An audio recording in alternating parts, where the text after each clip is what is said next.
விஜய் வந்து காலையிலேயே கிளம்புறாரு. அத பார்த்த காவேரி வேலைக்கு கிளம்பிட்டீங்களான்றாங்க. "இல்ல வெளிய கொஞ்சம் வேலை இருக்கு" அப்படின்னு சொல்லிட்டு விஜய் வந்து கிளம்புறாரு. "காவேரி நீ ஆஃபீஸ்க்கு வரேன்னா" "இல்லங்க இன்னைக்கு நான் வரல" அப்படின்றாங்க. "என்ன காவேரி தினமும் வரவே மாட்டேங்கிற?" "இல்லங்க எனக்கு கொஞ்சம் வேலை இருக்கு. அத முடிக்கவே லேட் ஆயிடும். அக்கா கூட போறேங்க." "ஓ! இப்பலாம் உன் அக்கா கூட ரொம்ப சுத்த ஆரம்பிச்சுட்ட" அப்படின்றாரு. "அதெல்லாம் ஒண்ணும் இல்லங்க. சீக்கிரமா வந்துடுறேன்" அப்படின்னோனே, "சரி ஓகே போயிட்டு வா" அப்படின்றாரு. "சரி நீங்க எங்க காலையிலே கிளம்பிட்டீங்க?" "இல்ல ஒரு ஃப்ரெண்ட பார்க்க வேண்டிய வேலை இருக்கு. அத முடிச்சுட்டு அதுக்கப்புறம் ஆஃபீஸ்க்கு போவேன்" அப்படின்னோனே, சரி காவேரி இதுக்கப்புறம் எந்த பிரச்சனையும் பண்ணக்கூடாது. நீ எப்பவுமே சந்தோஷமா இருக்கணும். புரியுதா?" அப்படின்னோன, சரிங்க" அப்படின்றாங்க. இப்பதான் என்னோட கியூட் காவேரி" அப்படி சொல்லிட்டு செல்லமா கிள்ளிட்டு போறாரு. இங்க வந்து ராகினி வந்து செமையா டென்ஷனா இருக்காங்க. "என்ன இந்த காவேரி ரொம்ப சந்தோஷமா இருக்கா போட்டுருக்கு" அப்படின்னு சொல்லிட்டு வந்து பார்க்குறாங்க. "என்ன காவேரி ரெடி ஆயிட்டியா சொல்றதுக்கு?" அப்படின்னோனே, நான் சொல்லிர்றேன்னு சொன்னேன்ல, டைம் தான் கேட்டேன்ல, அப்புறம் எதுக்கு சும்மா சும்மா வந்து கேட்டுட்டு இருக்க?" அப்படின்றாங்க. கேட்டா தானே உனக்கு ஞாபகம் இருக்குது" அப்படி சொல்லிட்டு போறாங்க. இங்க வந்து காவேரி ஒரே டென்ஷனா இருக்காங்க. என்ன பண்ணலாம் அடுத்து அப்படி சொல்லிட்டு யோசிக்கிறாங்க. நேரா வந்து யோசிச்சுட்டே இருந்துட்டு, சரி முதல்ல வெண்ணிலாவ பார்க்க போலாம் அப்படின்னு சொல்லிட்டு வெண்ணிலாவ பார்க்க போறாங்க. அங்க போயிட்டு வெண்ணிலா கிட்ட வந்து அந்த வந்து அந்த கையில வச்சிருக்க அந்த பேப்பர எடுத்து காட்டுறாங்க. "இவர் யாருன்னு உங்களுக்கு தெரியுதா?" அப்படி சொல்லிட்டு கேட்டோனே, "இவரு விஜய், ஏன் விஜய்" அப்படின்றாங்க வெண்ணிலா. அத கேட்டு செமையா டென்ஷன் ஆயிடுறாங்க. அவ்வளதானா? வெண்ணிலாவுக்கு வந்து இப்ப கொஞ்சம் ஞாபகம் வந்தது. விஜய பார்த்தோனே மொத்தமா ஞாபகம் வந்துரும். அதுக்கப்புறம் விஜயும் வெண்ணிலாவும் என்னால நெனச்சு கூட பார்க்க முடியல இதெல்லாம் அப்படின்னு சொல்லிட்டு காவேரி அழறாங்க. அவங்களால தாங்கிக்கவே முடியல. இதுக்கப்புறமாவும் நான் இப்படியே இருந்தா வேலைக்கே ஆவாது. ஏதாவது ஒரு முடிவு எடுத்து தான் ஆவணும். விஜய் கிட்ட எல்லா உண்மைய சொல்லி தான் ஆவணும். அப்படின்னு சொல்லிட்டு காவேரி யோசிக்கிறாங்க. உடனே காவேரி வந்து என்ன பண்றதுன்னு தெரியாம வராங்க. நேரா அவங்க அக்கா கடைக்கு போறாங்க. "அக்கா உன்கிட்ட கொஞ்சம் பேசணும்க்கா" அப்படின்றாங்க. "என்னடி என்ன விஷயம்?" அப்படின்னோனே, "இல்ல இவ்ளோ நாள் வந்து நான் பொறுமையா இருந்துட்டேன். உன்கிட்ட எதுவும் சொல்ல வேணாம்னு தான் நெனச்சேன். ஆனா இதுக்கப்புறம் என்னால பொறுமையா இருக்க முடியாது." அப்படின்னு சொல்லிட்டு நடந்த விஷயத்த எல்லாத்தையுமே சொல்றாங்க.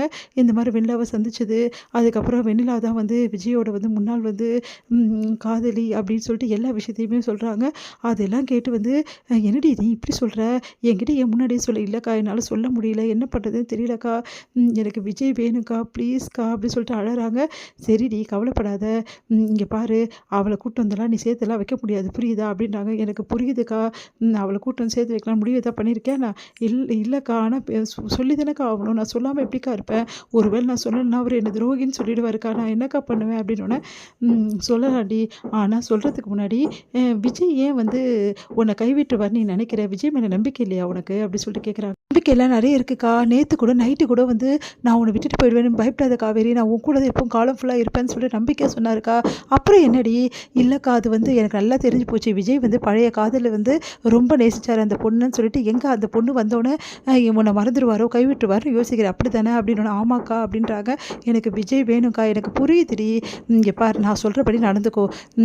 நீ உன் மேல தான் உண்மையா அன்பு வச்சிருக்காரு விஜய்.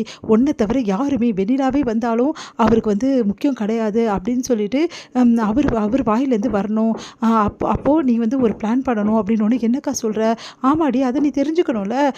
வெண்ணிலாவோட நீ முக்கியமா அப்படின்னு அவருக்கு தெரிஞ்சு இல்லக்கா அன்னைக்கு தான் சொல்லிட்டாரே. வெண்ணிலாவோட நீ அவர் விளையாட்டு கூட சொல்லியிருக்கலாம்டி. அது ஒரு பெரிய விஷயமா எடுத்துக்காத. உண்மையிலேயே வந்து விஜய்க்கு நீ இல்லன்னா எவ்வளோ அன்பு இருக்கு உன் மேல அப்படின்னு சொல்லிட்டு அவர் உணரணும். அதுக்காக நீ ஒரு வேலை பண்ணணும் அப்படின்னோனே, "என்னக்கா வேலைக்கா பண்ணணும்?" அப்படின்னோனே, "நீ விஜய விட்டு பிரியணும் காவேரி" அப்படின்னு அதிர்ச்சி அடைறா. "நீ என்னக்கா சொல்ற?"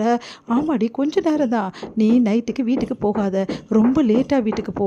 அதுக்கப்புறமா அவரு உன்ன தேடி வரட்டும். அதுக்கப்புறம் அவர் உண்மையான அன்பு வெளிப்படும். அப்ப தெரிஞ்சிடும் உன் மேல உண்மையிலேயே வந்து அவருக்கு காதல் இருக்கா? அப்படி இல்ல வெளில வந்தா போயிடுவாரான்ற உனக்கு ஒரு சந்தேகம் இருக்குல்ல, அந்த சந்தேகத்துக்கு தீர்வு இதுதான்டி" அப்படின்னோனே, "அக்கா இதெல்லாம் நடக்குமாக்கா?" "நடக்கும்டி. விஜய் உன் மேல உண்மையாவே நெறைய அன்பு வெண்ணிலாவோடவே அதிகமா காதல் வச்சிருந்தாருன்னா, கண்டிப்பா இது நடக்கும் பாரு" அப்படின்னோனே, சரிக்கா நீ சொல்றபடியே பண்றேன். நான் சொல்றத கேள்டி. நைட்டுக்கு நீ வீட்டுக்கே போக்கூடாது. இப்பவே கிளம்பி எங்கேயாவது போயிடு. போயிட்டு நைட்டு ரொம்ப லேட்டா தான் நீ வீட்டுக்கு வரணும். அவருக்கு நீ ஃபோன் பண்ணி நீ எந்த விஷயத்தையும் சொல்லக்கூடாது. நான் வரேன்னு சொல்லக்கூடாது. அவரு உன்ன தேடணும். அந்த மாரி நீ தேட வேணும். புரியுதா?" அப்படின்னோனே, சரிக்கா" அப்படின்றாங்க. நல்லா பார்த்துக்கோடி. அப்பதான் அவர் உண்மைய உன்ன எவ்வளோ நேசிக்கிறாருன்னு உனக்கும் புரியும், அவருக்கும் புரியும்" அப்படின்னோனே, சரிக்கா இந்த பிளான் ஒர்க் அவுட் ஆகுமா?" "ஒர்க் அவுட் ஆகும்டி கண்டிப்பா. ஹஸ்பண்ட் ஒய்ஃப் ரிலேஷன்ஷிப்ல அன்பு தாண்டி ரொம்ப முக்கியம். நம்பிக்கை தான் அதோட முக்கியம். இந்த 2மே ரொம்ப முக்கியம். அதனால இந்த 2மே உனக்கும் விஜய்க்கும் ஒரு பரீட்சை மாதிரி இது" அப்படின்னோனே யோசிக்கிறாங்க காவேரி.